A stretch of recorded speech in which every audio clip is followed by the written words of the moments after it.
St. Elmo. And Cheyenne is over at the power hammer doing power hammering. Well, we've been working on a couple projects. We've been working on many projects, and it's probably pretty loud in here. Some of those projects are Spontoon Tomahawks. And they come in, oh, that's a regular Tomahawk, I'm sorry. There we go. They come in many shapes and sizes, and Cheyenne's got one right now. And that is a double spontoon. Now, these are not really standard as far as Spontoon Tomahawks go. Most of them have either nothing coming off the pole, or they may have a pipe. Some cases maybe a hammerhead. So making it kind of like similar to a warhammer. So let's go in the other room while Cheyenne's working on this.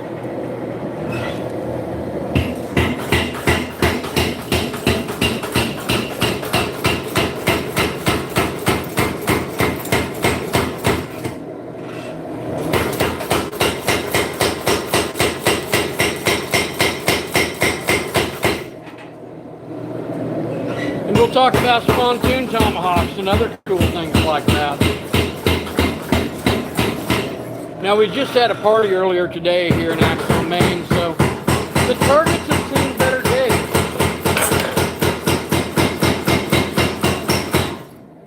And one of the things that they were throwing, I went and I got out of my private stock, if you will. I went ahead and I got, here it is, my cold steel Spontoon Tomahawk. Now this one is curved. A lot of them were straight. Some of them were very leaf shaped. They varied quite a bit. And a lot of people, when they think of tomahawks, they think of an axe. They don't think of a war club. Whereas a lot of tomahawks, you had stone-head tomahawks. Some people called the ball-headed war clubs tomahawks. There were a lot of different variations of the war clubs, and with the introduction of trade with European settlers, you started getting into iron-headed or iron-bladed or spiked tomahawks. Now, this is no good for cutting wood. If anything, I mean, if it had an edge here, and this one actually is not sharp, and it just have a tip on it, but if anything, I mean, you could use it like a sickle. But what I found, I've seen a lot of historic examples that have a pipe bowl. Now this one has a small hammer base, so you could hammer some stuff with it. As far as, I mean, if it was larger, we would have a war hammer right here. I mean, that's pretty simple.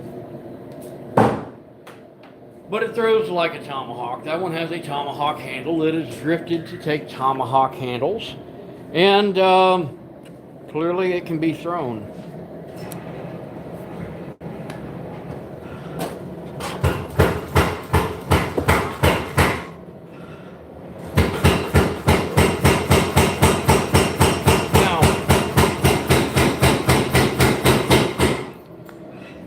There are a lot of other variations on war clubs and tomahawks, whether they're spikes, whether they're blades, whether they're hammers, whether they're what. And I'll give you a couple examples. Third down from the top, right here is actually a pipe tomahawk. I made that. And Cheyenne carried that the first time we went down to Turtle Island. That was a tomahawk she was carrying.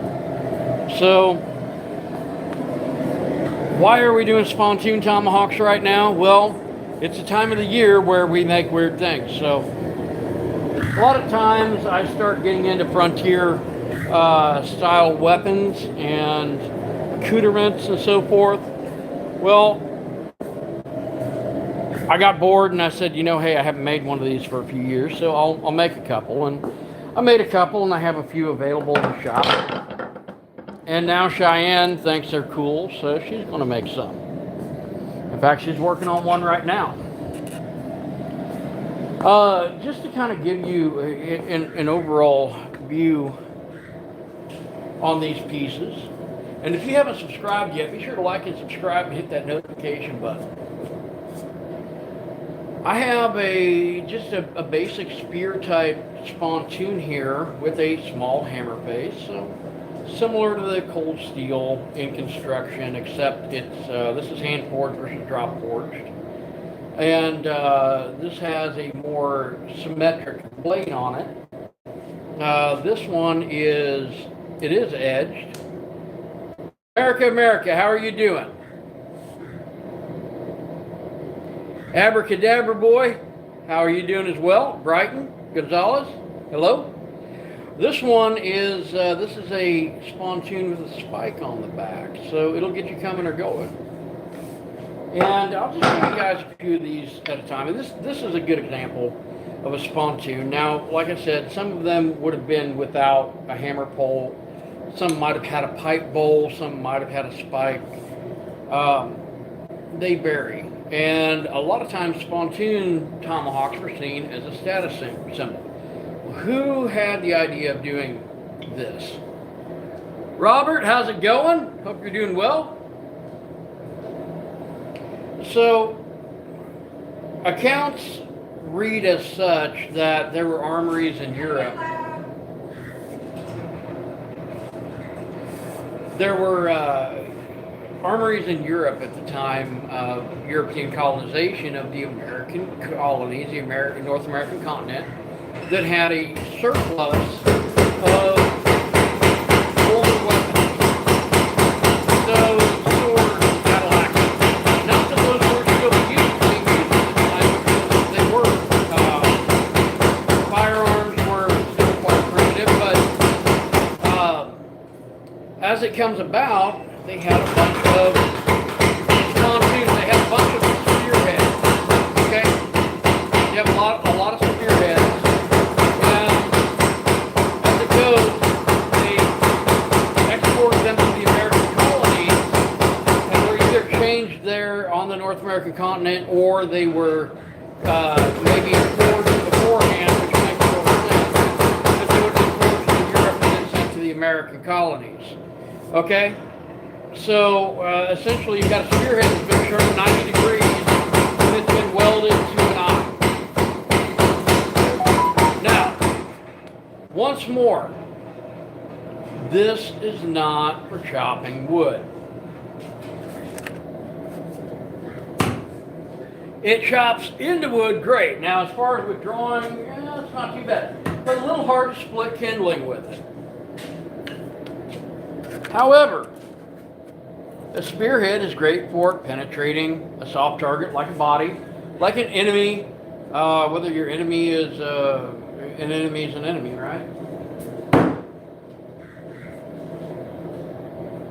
It doesn't take a lot of pressure with that particular design to make a pretty wicked, mean weapon right there. So is it a weapon? Is it a tool? I'm going to say it is a weapon.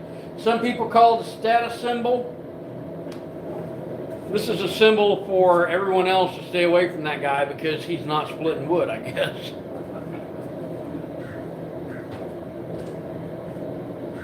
So as time goes on, they go from the iron spontoon, and in some cases you will find brass spontoons. Now iron's not the best thing to make a weapon out of, but if you're trading it to the natives, primitive tribal peoples and so forth, then it'll do just fine, because frankly iron's probably going to be more durable than the woods and so forth that they're using, antlers stuck into sections of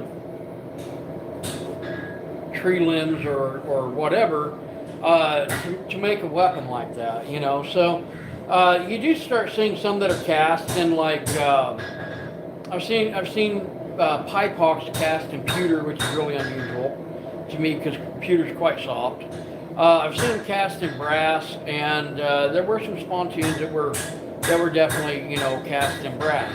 So although you could deliver a vicious blow with them, if it is a pipe type stem, it's likely to break. And the brass is quite soft. However, I mean, against a soft target, you know, it is a formidable piece. Now, this is one I did recently, and we have a Talon type wide Spontoon blade here. So I kind of took the leaf shape and went to forged one side more, dropped that down, and I have a vicious blade there. It's not real sharp, but it doesn't need to be. And then I have a squared spike on the back because I make a lot of spike tomahawks. What can I say on that? Okay. So as far as penetration, I actually came in at a little bit of an angle, and I still got good penetration with this. Now the spike, I did bury this through the target at one point, but even with an underhand throw, because of the angle of that, it takes very little effort to get this to penetrate into the target, okay? Now let's look at a couple other examples of pieces that we've made here in the shop. Bowden, thank you very much. And guys, if you haven't subscribed yet, be sure to like and subscribe. Check out some of the other videos as well, but not yet. Check these out. So the other day, Cheyenne was wanting, she was like, that's cool, I want to make one of those. So she did kind of Talon style. This one angled up, which should be quite nice. This is pretty well 90 degrees to the handle. The tip is.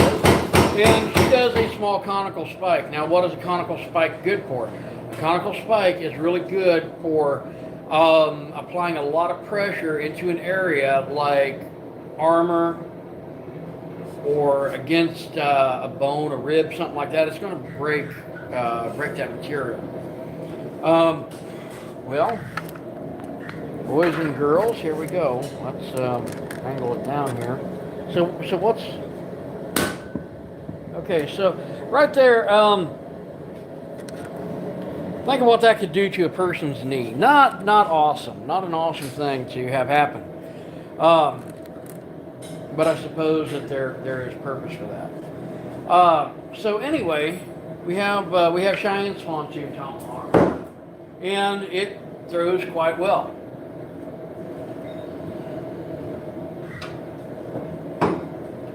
Now she did make her blade rather robust. It is refined, but it is robust. So it is made to do what you just saw. I mean, this thing is pretty vicious. So a Spontoon Tomahawk. Are we really looking at a tomahawk? Or are we looking at a variation of a North American war club? I believe this is more a variation of a war club than it is an axe. Now we could put a blade on one side and a tomahawk head on the other, and I've done spike tomahawks that have blades before, but I haven't seen this variety before, so I decided to make it. And like I said, Cheyenne was asking about how to make these, and I was like, well, here, I'll show you. I'll make one real quick. And the reason I went this far is because I showed a progressive step on how to do this. Well, initially, to get to this point, you start here. You end up with a small hammer face. Now that can be removed if a person wanted to. They could take that off of there. But you have a small hammer face. Well, when it's drawn out, you turn it into a spike. Now, if you don't draw it out near as much, and you start forging the top and bottom of this, it flares out into a leaf shape and creates a blade. So I have a double spontoon right here. It's kind of cool. So now this one I have not thrown yet. I hit right between the boards. I'm going to do that again. Hopefully hit on the target a little better. That did an okay job of what it was supposed to do. Okay? So, here we go. Primary blade.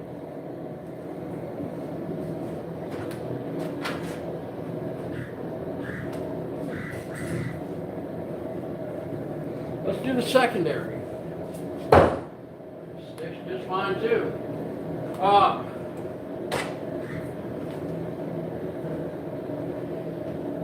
So when you add the edges here, you have something that you can rip with. You have something you can hook with. You can rip. And if you get up close enough, now having this towards you is not ideal, but you could punch with this.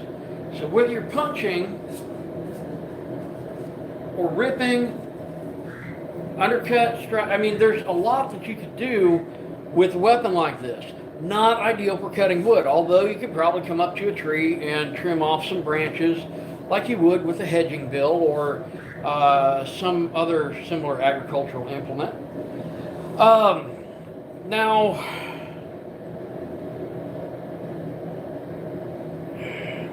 like I said, aside from using this for war, this is bulky. It takes up a fair amount of room in your pack or on your belt. It takes, it's maybe a little dangerous to carry.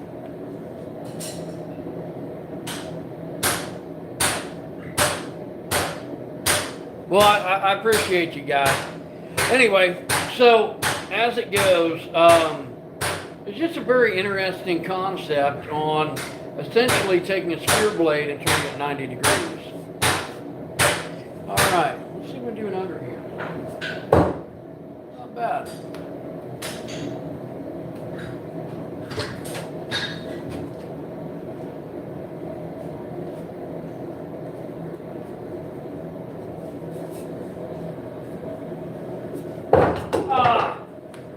Released too early.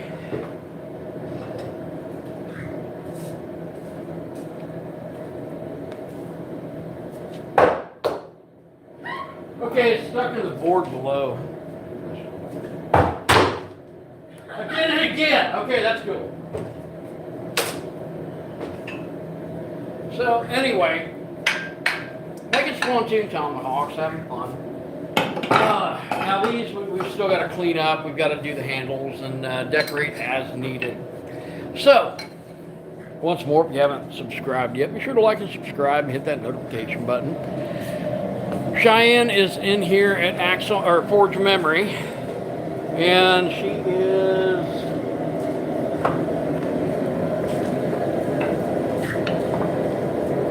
she's forged out the preform for a Spontoon Tomahawk here. Now, I don't know if she's going to leave that as a hammer, if she's going to cut that off, if she's going to grind that into a conical spike, or what the plan is. But sometimes we like to be a little bit creative with that.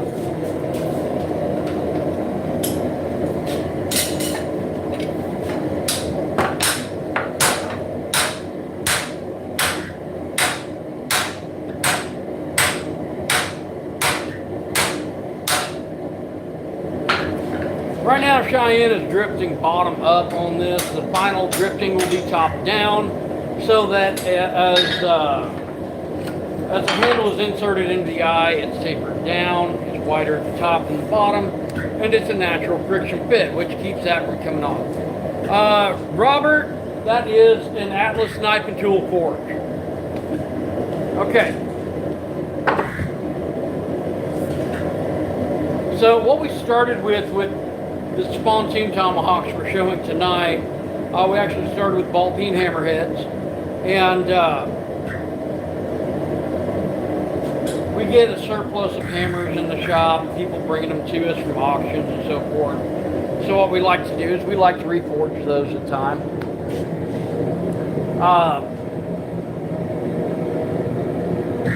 So Cheyenne, what's your next step here? I'm going to go back to the top. Okay, so she's going to be progressively drifting this piece, and we're going to see how it turns out. Now, traditionally, Spontoon Tomahawks, if you already had the spearhead, you would cut that off of the, I'm assuming a socket, versus having a tang, you know. Well, you would take that spearhead, you would take that knife blade, whatever it is, and you would wrap a piece of iron around to create the eye, and then forge weld it all together. These are single piece punch die construction.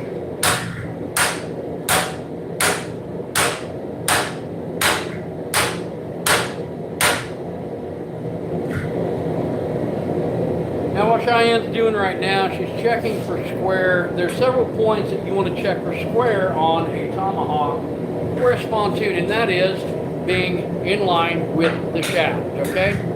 So that one may be off ever so slightly, and it's actually probably the thickness right here I'm seeing.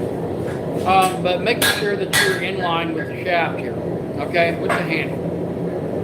You also want to make sure that you are in line front to back if you have two blades or something on the pole of that particular implement.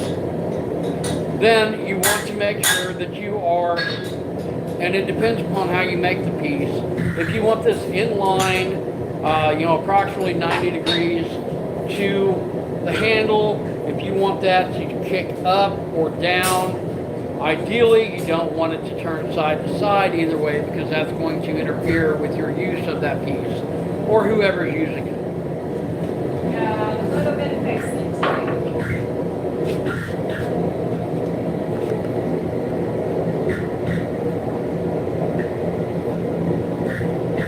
So Cheyenne's going on and making adjustments on these pieces. I'll give you some examples of some other items that we've made. I don't have any spike hawks. No. I do have forager tomahawks that have an adze blade on the back, and these are actually quite useful. It can be used as a hide scraper, it can be used as an adze, it can be used as essentially a hoe blade, and then of course you have the tomahawk, the axe blade. This is one I made for Cheyenne. It's got a little longer blade. It's also got an elongated Here's my spike adze blade tomahawk. here. If you're talking about spikes. Here, Cheyenne handed me her spike tomahawk she made. Now this has a crescent style edge, which is not real great for chopping or throwing into wood because it minimizes the area of contact. However, if you're cutting roots or you're cutting, cutting wood with it versus throwing it, it works pretty good. Now it can be thrown, and she does. Now on this one, you can notice that the spike is square in cross section, or rectangular, or square. And what it does is that actually, where we're at, we're in an area of high clay soil, and that really helps for when we're digging in that soil. It chunks it out more like a pick. So although you can use that for defensive purposes or whatever,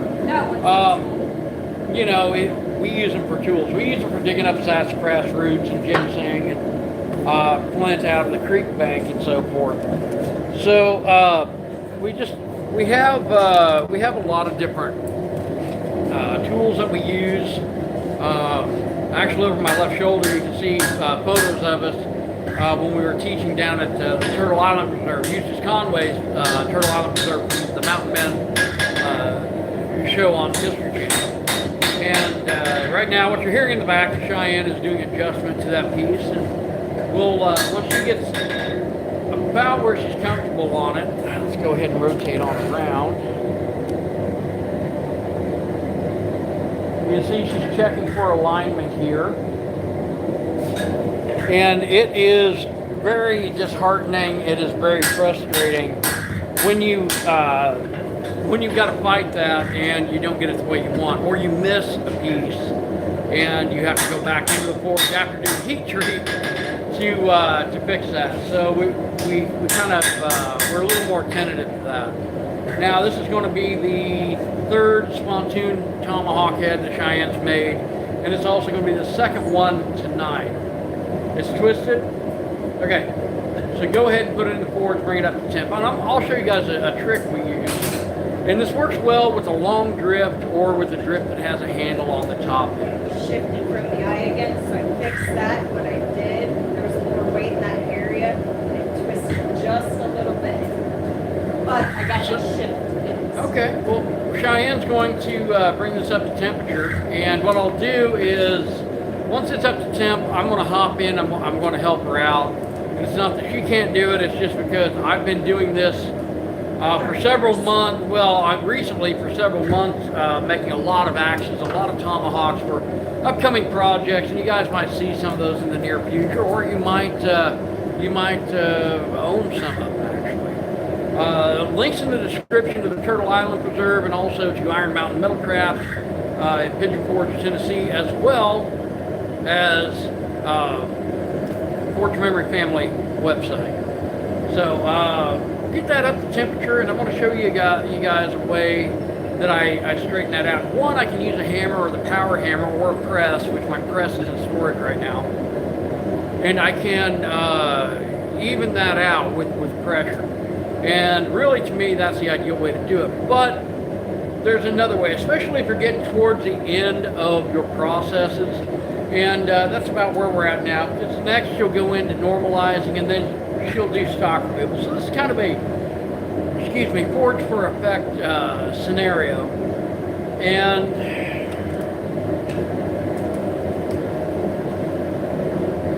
safety first, guys. I'm going to grab a pair of gloves, and Cheyenne, will you man the camera? You're going to be going to the vise, right? What? You're going to be going to the vise? Go ahead and turn it around and follow me. I mean, just rotate to follow. Because I want to, right now you're pointing at nothing. No, I'm pointing at the forge. Okay. Okay. So I'm going to start here. First thing I'm going to do, I'm going to take that tomahawk head, and I'm going to put it on the swedge block here, and I'm going to put the drift in it. Then I'm going to go over to, I'm going to check for alignment, go over to the vise, right here, lock it into the vise, and then I'm going to torque it, basically. Okay. Once more, if you haven't liked and subscribed yet, be sure to do so. I like how someone put this guy is the first to blank when it hits the fan. Wouldn't you be on the blacksmith side? I'm going to respond to you because I don't need that. Right. Like that. Okay, actually, you are good on your alignment. It's just that little shit. But no, for an educated thing, you want to be friends with the blacksmith because then you'd be able to survive in a situation like that. You were actually good on that. So if you check the alignment here with the ridge on the drift, you were good. This is a very long blade. Oh, I'm cutting a certain so it part actually off. it was warped off to the side, or bent off to the side. Okay, I thought it was shifting near the eye and not the actual blade. No, you did really well on that. Okay. Yeah, it shifted, so I fixed that with the straight peen. So now, since this is it's a high carbon steel, it's not going to be a hypertectoid steel, but we're still going to do normalizing. We're going to refine the grain on that because one, it's going to, my findings are, the experience that I have, which is about 32 years with making blades, is that doing this even with steels that they claim you don't need to, it does help with warpage. Now these steels are more robust and intended to be like axe blades or hammer bases or, different items and such. But this does help to normalize, equalize the stress in the reduce it, and it helps with keeping everything nice and even. What grade is that? I can't hear you.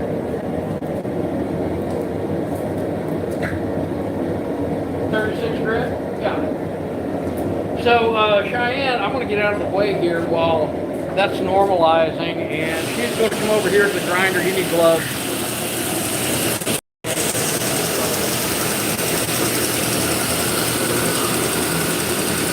All right, so this is a 10-inch serrated contact wheel with a 36 grit ceramic belt, and this thing will eat steel like crazy. Yeah. And anything else that is of equivalent hardness or softer.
Kyle, how's it going?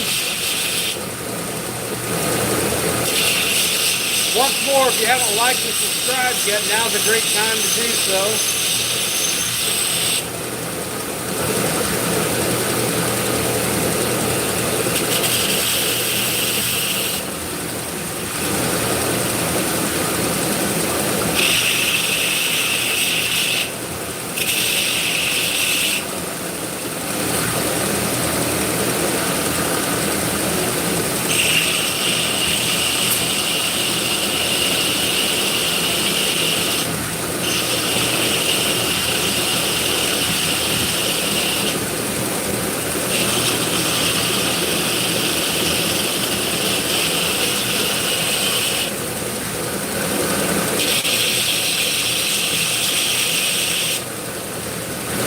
Let's see what you got so far, Cheyenne.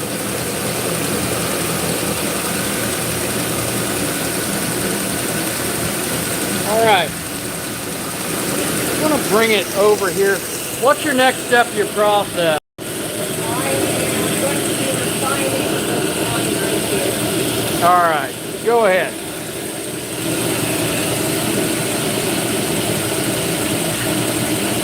Because I don't know if I should cut that in or just bring it where it's going. I would flow.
What I did was grind in the buckles. Which I don't know how much of that you guys can actually see. There you go. All right, so what's next is Dustin, should I cut this hammerhead off before or after heat treating it? Well, I mean, that's up to you. I would wait until after. If you're going to remove it, I would wait until after. That way you have something. Have something to hold on to. So, Yeah. now your other one is actually in the forge right now. I did a couple thermocycles on it, and it's now slow cooling in an insulated situation. And that one is essentially ready for heat treat. And the other thing is, if you don't cut that off now, like I said, you do have a handle, but you may decide that maybe I want to leave it on there for additional weight, because even having that small hammerhead on there does add weight and force in the strike. You may decide, you may wake up tomorrow morning and go, you know what, I am turning that into something on the back. So not a hurried situation. I usually wait until heat treatment and then just make sure not to not to quench that portion, so you don't have to worry about having it being more abrasive resistant or anything like that. So that one is good to just set idle. You can actually put it over there in that tub if you like, while it because it's been thermocycled. Yeah, that's true. You can just put it over there in that tub and it'll be ready for doing what we do. Guys, once more, if you haven't liked and subscribed, be sure to do so. And let me turn this around. Okay, so, just some brief history on Spontoon Tomahawks and why are we making them again? Because we like making weird stuff. I mean, cool stuff. I mean, Well, we like making stuff that people buy. And we like to be creative and encourage people to be creative as well. So I'll show you another one of Cheyenne's war clubs. Now we have, right now it's a war club display over here where there's some copper-bladed jawbone clubs that my daughter Elizabeth did in the bottom here. And then there's that alligator jaw war club. It's kind of, I mean, it would do the job, but I would hate to try to hit something with it too many times. Copper forging being another experience that we teach down at the Turtle Island Reserve in Boone, North Carolina, and hoping to be doing that again next year. So all kinds of fun stuff to look forward to. I don't know what more to say. Be sure to like and subscribe. Check out some of the other videos on the channel and check out links in the description. We'll be back soon with some more videos, and let us know what you'd like to see as far as content. You guys have a great one. Cheyenne's dropping hammers, and we'll catch you later.